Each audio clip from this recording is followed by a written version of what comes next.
Hi, I'm Chris, and this is Honor's MagicBook Art 14. It's a laptop that's got something special. On the side, it has this detachable webcam, so you pop it out, and you can place it either facing you or facing behind the laptop.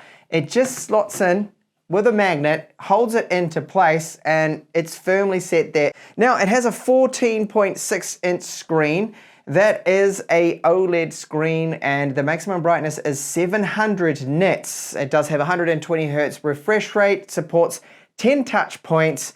We've got a really nice backlit keyboard, a force touchpad they call it, so it's got haptics built into it, touch gesture support there, and it's powered by the Intel Core 155H, and that has 22 threads in total. 4.8 gigahertz is the maximum turbo out of it with Intel Arc graphics, so it's got a bit of performance on board, yet it only weighs 1.03 kilos, and at its thinnest point is about a centimeter, the thickness, so it's a real sleek looking laptop. It has 6 speakers built into it, Wi-Fi 6E, and a 60 watt hour battery. My configuration that Honor sent out to me, this has 32 gigabytes of RAM with 1 terabyte of storage and Windows 11 Home. It all ships in a brown box, and you'll find separately our Type-C to Type-C cable and then our charger, which is 65 watts. Now, it's very small and compact, the size of it, so it just has the Type-C output, and the whole laptop fits in this very small little white box. Honor's claimed weight of the laptop is 1.03 kilos. Let's take a look and see how close it is to that. Okay, if we round up, it's going to be 1.04, but still, that's a fantastic weight for a 14-inch laptop. So I put on the top here the charger and our Type-C cable because we're going to have to travel with both of those if you want to charge it. So 1.23, rounding that up, so 1.24 kilos, fantastic weight. Again, it's just so good, the whole package. So this is called the Sunrise White, the color here from Honor, and I'm a big fan of this surface of it, the way it feels. It's a really nice feeling laptop. It's this smooth texture to it that it has. It doesn't quite feel like a rubberized coating that you sometimes get, like that spray-on rubber coating with some tech out there. Now, it's a magnesium alloy build, so that's why we have such a light weight. And at its thinnest point, it is 1 centimeter only, which is fantastic. So resist fingerprints. I've been using this now for a week and it's not showing any fingerprints whatsoever, so it's holding up really well. Obviously, the Honor branding there is inverted, so when you lift up the lid, you are going to see that from the other side, Honor. And yes, one-handed, it can be opened, and then you're presented with a very good keyboard. So this touchpad, let's talk about the touchpad first. This does have haptics built into it. It's got gestures here, so volume controls on the side, and I can hear and feel the haptics, which are really nice, good little strong pulses. And on the other side, this is my brightness control. You can use 3 fingers as well, swipe them up to swap over the different pages and whatnot. You have the double tap screenshot that we've seen before. Now we have 6 speakers built in with this, so this is spatial sound. They sound fantastic. I'll give you a sample of what they are like later on in the video. Intel Evo, of course, Copilot button is there, part of this laptop, so it's a Copilot. It's got the AI features. We've got the NPU, of course, with the chipset, and the palm rest, the same material, so very nice, smooth feel to it, but not overly grippy, if that's a word. It doesn't really grip into. It's nice and smooth, and still holding up just so well, as I've mentioned a few times here. So the fingerprint reader is located here. It's set away. This is also our power button, and it's slightly lower, has more resistance to it, so you won't accidentally tap that. And this is a backlit keyboard here, so I'll just turn that on with function and space. So we've got auto, so will come on when needed. You can force it onto the low mode, and this right here is the high brightness mode, which stands out really well, as you can see, and it is evenly distributed, the light, and it doesn't blind you under the keys either, so it's not one of those style keyboards. So really good lighting there with that backlit keyboard, and when typing on it, there is no bounce, no flex, and this is a 1.5 millimeter key travel keycaps here that we do have with it, and they do feel great, the keycaps. Now, they don't seem to curve inwards. They are flat, but very nice to type on. My only minor complaint is, and you would have probably seen it, is that if you put that backlight on now in the daytime, it would normally be off. with it on. Now, see how it's kind of hard to see those keys? That's very minor because you'd probably keep it on the auto setting, which would have it probably off under this lighting so you can see it's nice and clear now with that off. A great keyboard combo here. We've got our antenna up there and the cooling. Now there is a 60 watt hour battery within this. We have the two cooling fans, intake vent right here, large rubber foot. There's a gap in the middle to let some air through, so it's not going to be restricting the airflow at all.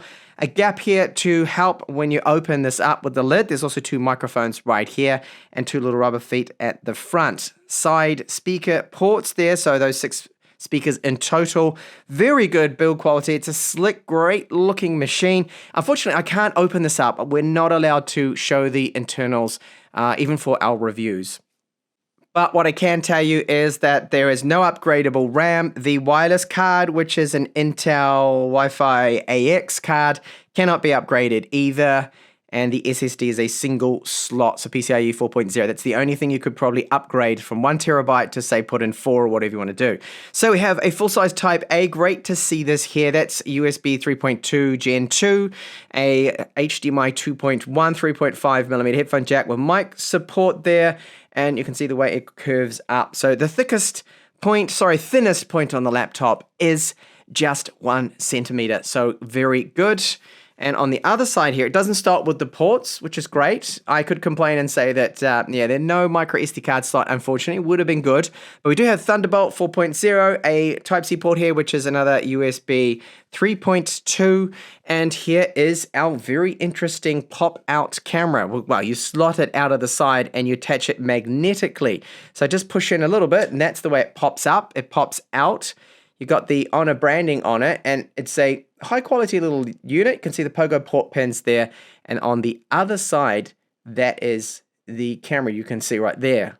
And see how they have designed Honor the lid, that it's just a little bit wider here, and that's where it clips into place. Now, it uses magnets to hold it in there, so it's very easy. You just hold it over and basically let it pull itself together. There we go. The webcam's attached, and it does know that. It comes up on the screen. It does state camera absorbed, which is a little unusual. I think the translation's gone a little wrong there. I think it means attached, and you can flip it around and put it on the other way if you want. So for privacy, it's great because the camera is never there. It's slotted into the side, of course, and you've got a bit of flexibility with this camera, the fact that you can have it facing the back. So maybe for a meeting or something, you wanted to show some of your co-workers sitting around a table in the meeting room or whatever, you can put that on and then just angle the screen to then show them. So quite a bit of flexibility with this camera. But if you ask me, I would have still liked to have seen it here in the top bezel if they could have squeezed that in. But I do understand why they're doing this. It's just something different, of course, and we have that flexibility of knowing that it is completely disactivated because it's not even connected when it's stowed away, which is very easy now for me to put back. You just put it there, it lines up again with the magnets, press it in, and that's it. No more camera. So it's great quality you get out of this webcam, but I thought that since they made it larger and detachable, perhaps they would put a larger sensor in there than the typical kind of sensor you get with a webcam. It seems no. Now there's a status LED built within it. Not that you kind of need that anymore because you detach it, it means it cannot be used anyway, so very good for privacy. And the audio you're listening to is the inbuilt microphones, which I do like. I think they sound great. Now if I start to type on the keyboard, it's a quiet keyboard, so we're not going to hear too much of that transmitting and coming through with those microphones, which are just below in front of where the touchpad is. I've swapped over to screen capture now because this is clearer and easier for us to see some things that I want to explain about the laptop. So let's jump into the device manager and first look at the hardware we do have. Now you're going to see the processors listed in here so many times 22 because it has 22 threads and 16 cores. Maximum turbo is 4.8 gigahertz, so it's reasonably powerful. Now the power limit that they have set on it is about 41 watts, so it could perform a little bit better, and it does not seem to be a performance mode with this laptop either that you can select via a function key or the PC manager. Nope, not there at all, it seems. So the Intel Wi-Fi 6E AX211 is our wireless card, perfectly fine. Yes, we're on Wi-Fi 7, but I don't think anyone has got a Wi-Fi 7 router yet, myself included, because they're insanely expensive. Our SSD is this, the YMTC. I've not heard of that. The PC300, 1 terabyte. Speeds are poor for PCIe 4.0. They're not exactly great. Now, yes, we probably have BitLocker that's encrypting this, slowing it down a little, but I was hoping for better speeds considering the overall spec and quality of this laptop. The other thing to point out here is our sensor. We do have a fingerprint/power button, and it is the FPC fingerprint reader. Works absolutely fine. You can use this with Windows Hello to log in, and it's an easier method than typing out a password, of course, each time when you go to log in. So included software. Thankfully, there's no bloatware-ish nagging antivirus like McAfee. Completely gone. That's good. They're just using the default antivirus with Windows, which is perfectly fine for pretty much everyone. We have this, which is on a PC Manager. Now, it is straightforward. You've got options like screen sharing with other devices. I've covered this in previous videos. I won't go into detail here because the video is getting a little too long. On a share, so you can seamlessly wirelessly transfer files from your devices to the laptop. It's very good. It does work well, similar to like an AirDrop kind of setup. But system optimization. Now here we do have our driver updates and BIOS updates, but it's kind of hidden away. You need to click on Drive Management. No, it's got nothing to do with your disk drive. It in fact is drivers. That's where you can check. You get all your official updates will come through, and I've updated the BIOS and several drivers, so it does work well. The smart audio options we do have here, they are very useful, and I should have probably set the microphone pickup before to single. I had it accidentally on multiplayer mode, not single player, which is just setting it to what direction it wants to pick up in. So that's included software. There's also this one right here, but I'm not going to run it. This is on a workstation, but the software that's there, it's good, it works, and overall pretty happy with the general performance, which has been great. How is the decoding then of VP9 videos streaming? This is with YouTube. Let's just put this on to our stats. Okay, so it hasn't dropped many frames, just 7, and it's not dropping anymore. But when I maximize this, I expect it would drop a few and then settle down. Okay, that's pretty standard there. So 25 dropped, and it continues to not drop any frames anymore. So VP9 decoding from the Art Graphics is working very good here. No problems. I'm going to close this down now, and we'll try some files just straight off our SSD. So the first one is the Jellyfish, 140 megabits per second, HEVC. Okay, looking good. Maybe a few drop frames. That performance is pretty much what I normally typically see. Occasionally I see some drop frames. Let's try the 4K 60 frames per second file, and it is looking good. So just skip ahead in the timeline. All right, that's fine. So again, the Art Graphics is decoding that. Good. No drop frames really from those files. Okay, let's get on to a few benchmarks. This is Geekbench 6, and you can see it gets over 2,200 with our single core score and nearing the 12,000 mark with the multi-core score. This is fine, but I have seen better out of this particular chipset. It certainly is not the fastest. It's restricted a little bit by the power limit it has and the thermal throttling that I did see taking place, and I'll talk a little bit more about that later on in this video. 3D performance with our Art Graphics with Firestrike gets a score there of nearing 7,000. The graphics score, again, I have seen a little bit better out of this particular chipset, and I believe it's down to power limits really that did limit it from performing perhaps a little bit better. Times by score, I managed to get 3,603. It's a very good score for integrated graphics, but is it the highest? Again, it isn't. When you look at the graphics score, I have seen this Art Graphics get up to close to 4,000 points for the graphics score, so it's falling behind a bit. Again, the culprit is power limits that we do have set.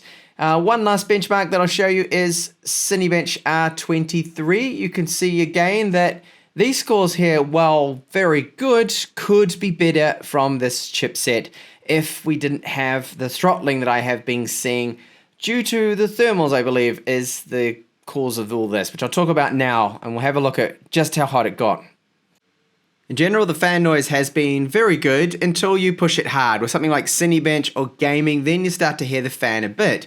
So I was a bit surprised to see it getting up to 103 degrees Celsius. That is quite warm, the chipset. Now, it won't be around that sort of temperature for long. It takes a little while for the fans to ramp up.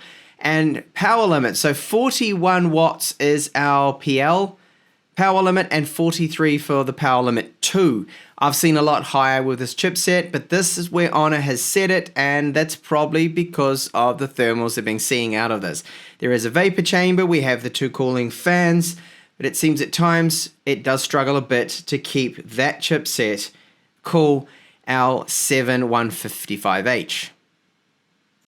But here is a sample of fan noise. This is worst case scenario running Cinebench. It's working very hard.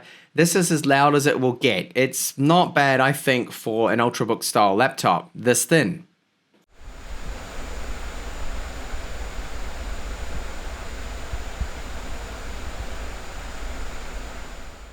Video editing with Adobe Premiere Pro, latest version. The timeline is very smooth, it's quick, aided by the fact we have some very fast RAM. The art graphics does actually allow us to edit 4K video, as long as it's not too complicated, the transitions, and you don't have a lot of layers and whatnot.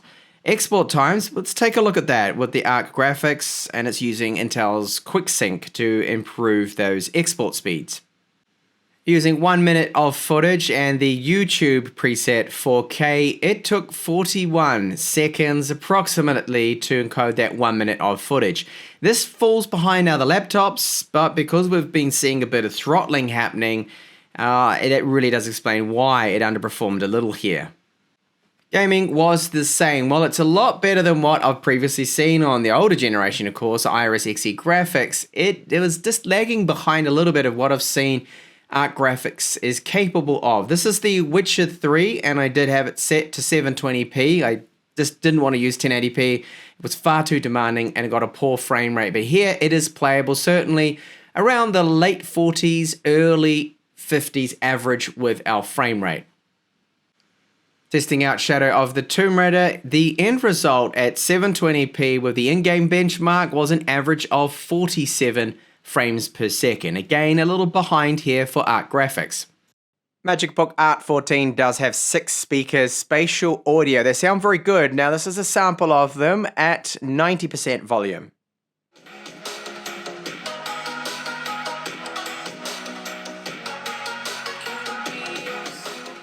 All up, I think the speakers are good. I would rate these as a 7 out of 10. The loudness is definitely there. There is a hint of bass, although not a lot of bass out of them, and they could be a little bit louder, but factoring in how thin and light this laptop is, they are excellent speakers.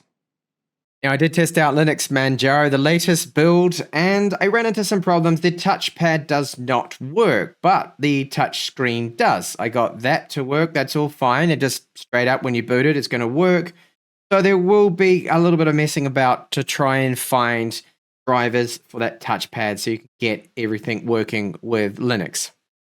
Now, battery life, 60 watt hours, and setting the screen brightness to 30% using 60 Hertz, and basic tasks like a bit of Netflix, web browsing, documents, things like that, you're looking at just over 7 hours and about 15 minutes. It's not amazing, the battery life, because 60 watt hours isn't exactly huge. I wish it was a little bit bigger. Even if they had to bump up the weight of this laptop, I think it would have been a welcome trade-off, but it probably came down to just how thin and sleek it is that's all they could do with our battery there. So it's okay, but for some people that are doing very demanding work, or you use your laptop for like 8 hours straight, sadly you're not going to be able to make it just on a single charge. You will have to bring the charger. However, that's not a biggie, right? Because the charger isn't that much heavier at all to bring that along. It just brings up the weight then to about 1.2, just over 1.2 kilos in total, which is absolutely fine for a 14.6-inch laptop. So the screen is fantastic, really good. Touch accuracy, no problems with it. 120 Hertz, very sharp looking display, deep blacks being the OLED that it does have and use here. And It also has the eye comfort modes. Well, you've got the blue light filtering at hardware level, and then of course the pulse width modulation at 4,320 Hertz is very good, means no flicker from the screen whatsoever. It's not going to bother you if you're one of those people sensitive to screens and you sometimes get headaches from flickers from OLED or AMOLED screens. Well, not going to happen with this unit. The detachable camera, is it a bit of a gimmick? Well, it is and it isn't. It's got its functionality. So you can, reverse it around, have it facing people in a meeting or something. You can just face it to yourself. And for privacy concerned people out there, well, of course, you just slot it away. You'd keep it in there normally. And will it fall out? No. It doesn't pop out. Once in place, it clicks in there and it's secure. It's not going to go anywhere. So that is good. We get the 32 gigabytes of RAM, only 1 terabyte of storage. I would like to see 2 terabyte option at least with this configuration. And the Wi-Fi 6E, not Wi-Fi 7. Okay, not a big one there, not a big, huge problem. But what I did discover is that this laptop, powerful for short bursts, very good. It's quick and snappy for office work, documents, spreadsheets. All of that is great, but if you push it really hard, it starts to throttle. Thermals got up to 103 degrees Celsius. I also did feel above the keyboard here, it getting up to 47 degrees. The thermals are okay, checks out. The underside does get a little bit hot, but it's nothing alarming. However, the performance does suffer a bit because of this. They're throttling down the performance. The power limit is only at like 41 watts. It doesn't go as high as competitors. So we're missing out on a little bit of performance there, which may bother some people. Now, price-wise, I don't know the price yet until the launch event in Berlin. So I'll maybe add that later on. I should in the description of this video so you can see that. But I know it is going to be expensive, but it is a premium laptop and the build quality, very good. I love the finish of it and this very unique sunshine white. So it starts out was a bit of a warm white here and shifting over to almost like a bluish. It is certainly different, but I love the fact that you don't see any fingerprints on it whatsoever. Touchpad's another thing that works really well, and that keyboard. And if you're wondering, how far does the screen go back? He didn't show us. There you go, I am now showing you. So it goes back a reasonable amount. It won't lie down completely flat, but a great laptop. It's just more aimed, I think, at people for more business use. For those of you out there that do really demanding work, the throttling that's taking place is the real only downside to it here. And okay, the battery life could be a little better. But thank you so much for watching my in-depth walkthrough review of the Honor MagicBook Art 14.